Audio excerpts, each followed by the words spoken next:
Hello and welcome again. My name's Jo Gakonga and this is another video from elttraining.com. This is in the series on classroom management and we're going to look at setting up and running activities today. You'll notice there's a number 1 here. This was because I'd originally planned this as a single video, but it got rather large, so I decided to split it into 2. So this first part today, we're going to look at interaction patterns and arranging groups. And then in the second video, part 2, we're going to look at starting up activities and what you need to think about when you're beginning activities and also monitoring.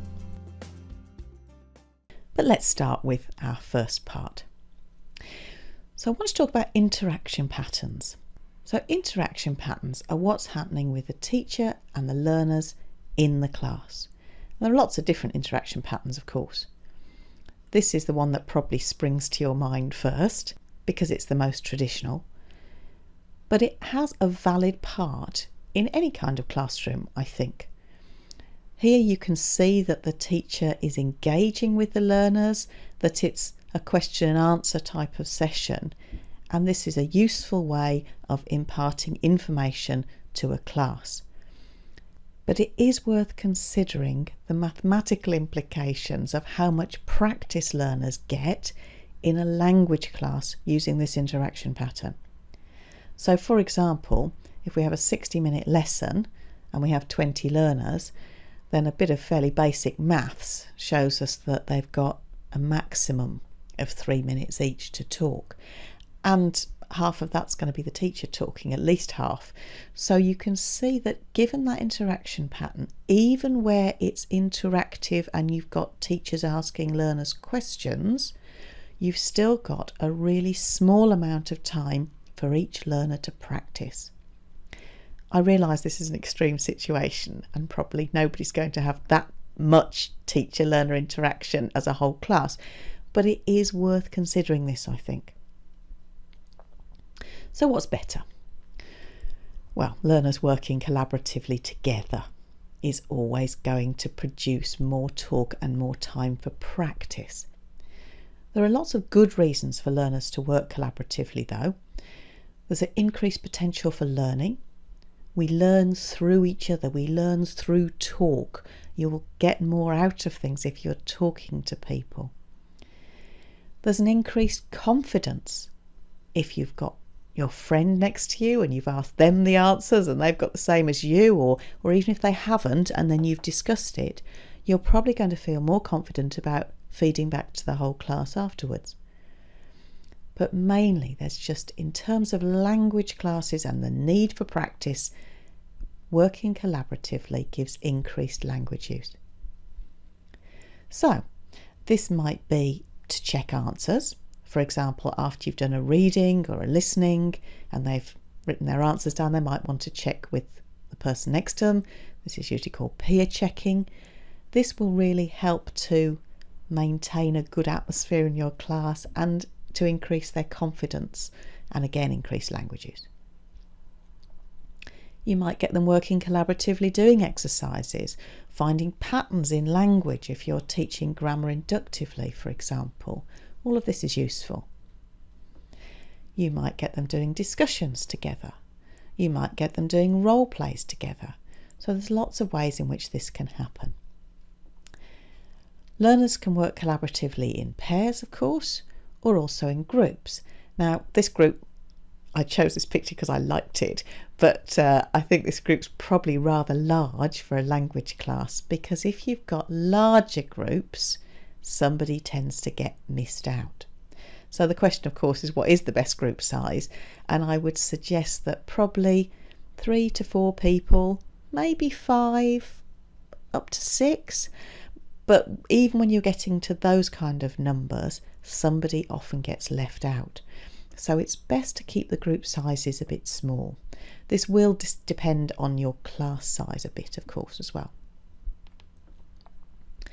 Learners mingling is another good interaction pattern. So learners getting up, walking around, talking to different people is a good way of doing all sorts of different classroom activities. For example, class surveys, questionnaires, interviews, role play. All of this sort of thing works well with a mingling kind of interaction. And then of course you might want learners to work individually. There are definitely times in the class when working individually will be important. If you want to find out what each student can do, then you're going to need to get them to work individually. So if it's some kind of summative assessment, then this will be important. Learners also sometimes like to work individually. They like to find their own answers first and then maybe check with a peer. But I think it's worth considering why you're making the decision to get learners to work individually. There may be very good reasons, but it's worth making this a conscious pedagogical decision rather than just a default position. When you're writing your lesson plan, it can be really helpful to actually identify interaction patterns on it, so that you can check that there's a good variety of interaction patterns and that you've got a generally learner-centred approach to your class. If you write these patterns down and it says T, T, T, T, L, T, T, T, then you might consider that you need to have a bit more learner interaction in there. So I think that can be helpful to flag up what your class is actually going to look like. So let's move on. If you're going to have pairs and groups, then you're going to need to think about how to arrange them. So now let's talk about arranging groups. The first thing you need to do is to decide on what pairs or groups you're going to have. Now, the most practical thing is just to get people to talk to the person next to them, and this is absolutely fine. It's also easy to change partners and still have people who are sitting quite close to you. So that's easy and straightforward and fine. You might, though, want to group using different criteria. For example, you might want to group by level. Inevitably, in a class, you're going to have some people who've got higher ability and some learners whose ability is not so good. So you could group the higher ability and the lower ability together. This will help to give peer support, and it will help to keep the class going at a similar kind of rate. It can be really good for people with higher ability to have to explain things because it gives them a chance to ensure that they've got it right, and clearly it will support people who've got lower ability. I think you have to be a bit careful about doing this too often, because the higher ability people may well end up feeling resentful that they're always the helper, and the lower ability people may end up feeling very insecure that they're always with people who are much better than they are. So I think that it can be a really useful grouping, but it's worth considering how often you do it this way. The alternative, if you're grouping by level, is to match ability levels so that you have your lower ability levels together and your higher ability levels together, and you give them differentiated tasks. So you give the groups or the pairs who've got better ability more challenging tasks, and you give the people who are struggling a bit more support.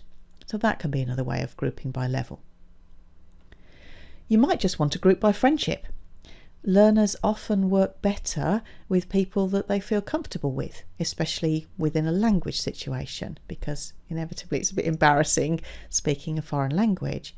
So grouping by friendship can be a very valid way of grouping people. There's no reason why you shouldn't do this, but maybe move it around a bit sometimes as well. So we've talked about moving things around. So how are you going to regroup learners?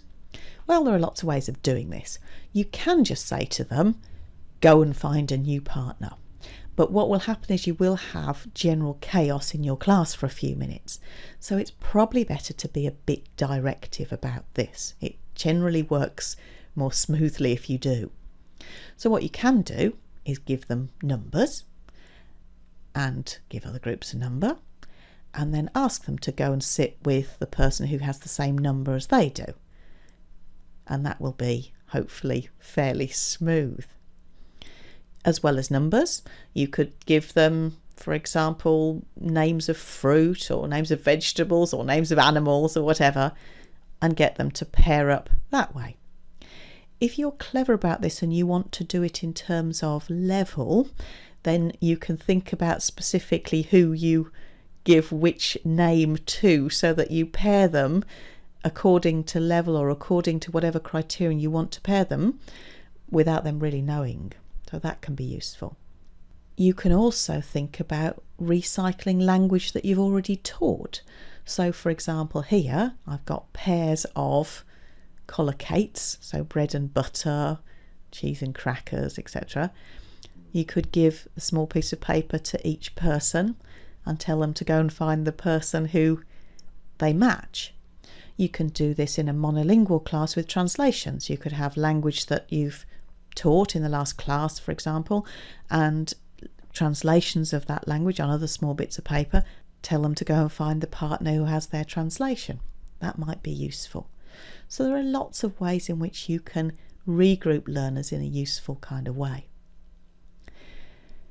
Another useful thing to do is if you want to change partners 2 or 3 times in fairly quick succession without it being very confusing, you can stand learners in 2 lines like this so that they have partners that they work with. And then after a few minutes, you can ask number 1 to go to the end and number 2 and 3 to move up, and then immediately they've got a new partner to work with. And then obviously number 2 moves down to the end, and so on. So this can be a good way of, even in a long line, of learners getting new partners quickly. So I hope that that's been useful and has given you some tips.